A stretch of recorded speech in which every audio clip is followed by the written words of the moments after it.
املأ الأرض بتكبير يهز الغاصبين من لأنات الثكالى إلا رب العالمين. عزیز بہنوں، السلام علیکم ورحمۃ اللہ وبرکاتہ.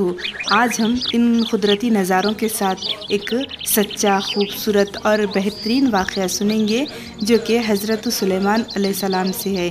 حضرت سلیمان علیہ السلام وہی پیغمبر ہیں جن کو اللہ سبحانہ و تعالیٰ نے اپنی بہت ساری نعمتوں سے نوازا تھا. آپ کے اختیار میں بہت سارے معجزات تھے جو اللہ تعالیٰ نے انہیں عطا کیے تھے. واقعہ شروع کرنے سے پہلے ایک بات کرنا چاہوں گی کہ مجھے ایک کمنٹ آتا ہے، پتہ نہیں، نام یاد نہیں مجھے کون ہے.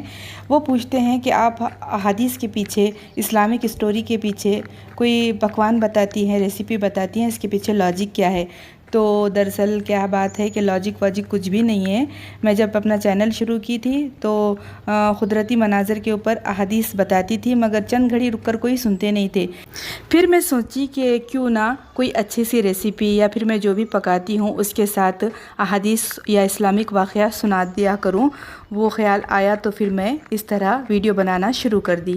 اور آج جو میں آپ کو سلیمان علیہ السلام کا واقعہ سنانے جا رہی ہوں وہ بھی قدرتی مناظر پہ، اس خوبصورت واقعے کی ایڈیٹنگ کی ہوں خوبصورت مناظر کے ساتھ. تو چلیے واقعہ شروع کرتے ہیں. سلیمان علیہ السلام کو اللہ تعالیٰ نے بہت ساری نعمتوں سے نوازا تھا. اس میں سے ایک یہ تھی کہ جنات آپ کے تابع تھے، یعنی کہ سلیمان علیہ السلام جنات کو جو حکم دیتے تھے وہ جنات پوری کرتے تھے.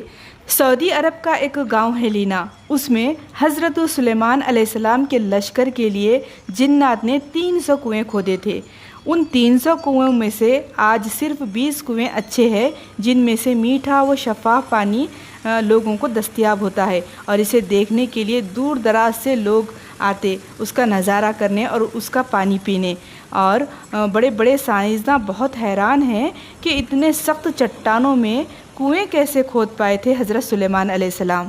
تاریخی روایت کے مطابق جب حضرت سلیمان علیہ السلام اپنے لاؤ لشکر سمیت یمن جا رہے تھے تو وہ اس مقام پر دوپہر کے کھانے کے لیے اترے تھے. لشکر میں جنات بھی شامل تھے. اب وہ لشکر میں کے لوگوں کو بہت پیاس لگی. جب لوگ پیاس سے پریشان ہو گئے تو حضرت سلیمان علیہ السلام پانی کی تلاش کے لیے ادھر ادھر نظر دوڑا رہے تھے تاکہ پانی کہیں نظر آ جائے اور اس کو پی کر ان کے فوجی، تمام لشکر کے لوگ، چرند پرند جو تھے ساتھ میں آپ کے جنات سب سیراب ہو سکیں. جب آپ ادھر ادھر نظر دوڑا رہے تھے تو آپ کی نظر جنات کے کمانڈر سپتر کی طرف پڑی. آپ نے دیکھا کہ وہ ہنس رہا تھا. اب حضرت سلیمان علیہ السلام کو بڑا تعجب ہوا کہ اس مصیبت کے وقت سپتر کیوں ہنس رہا ہے، یعنی جنات کا کمانڈر. آپ علیہ السلام نے اس سے ہنسنے کی وجہ پوچھی تو اس نے کہا کہ آپ لوگ پیاس سے تڑپ رہے ہیں اور پانی ادھر ادھر تلاش کر رہے ہیں، مگر میٹھا اور شفاف پانی تو آپ کے قدموں کے نیچے ہے. حضرت سلیمان علیہ السلام کو بڑا تعجب ہوا. جنات کے کمانڈر سے پوچھا کہ کیا تم پانی دیکھ سکتے ہو؟ اس نے کہا کہ آپ کے قدموں کے نیچے، یعنی اس چٹیل چٹان کے نیچے میٹھا شفاف پانی موجود ہے. حضرت سلیمان علیہ السلام نے سپتر کو حکم دیا کہ پانی نکالے تو اس نے تھوڑی ہی دیر میں اپنے ساتھیوں کی مدد سے 300 کنویں کھود دیے اور سیدنا سلیمان کا پورا لشکر سیراب ہو گیا. تو یہ تھا وہ معجزہ جو سلیمان علیہ السلام نے اپنے جنات کے ذریعے کروایا تھا. ابھی تک وہ کنووں میں سے صرف 20 کنویں موجود ہے جس میں پانی موجود ہے. علاوہ ازیں یہ جو علاقہ ہے اس میں مختلف آثار قدیمہ ابھی بھی موجود ہے. سلیمان علیہ السلام کے اس خوبصورت معجزے کو جو جنات کے ذریعے سے آپ نے کروائے تھے دیکھنے کے لیے دور دور سے زائرین آتے، وہاں کا پانی پیتے جو صرف اب 2 کنووں میں ہے. بات دراصل یہ ہے کہ حضرت سلیمان علیہ السلام کو اللہ سبحانہ و تعالیٰ نے جنات پر بھی حکومت دی تھی. جنات نے ان کے حکم سے کنویں ہی نہیں کھودے بلکہ بیت المقدس کی تعمیر میں حصہ بھی لیا تھا.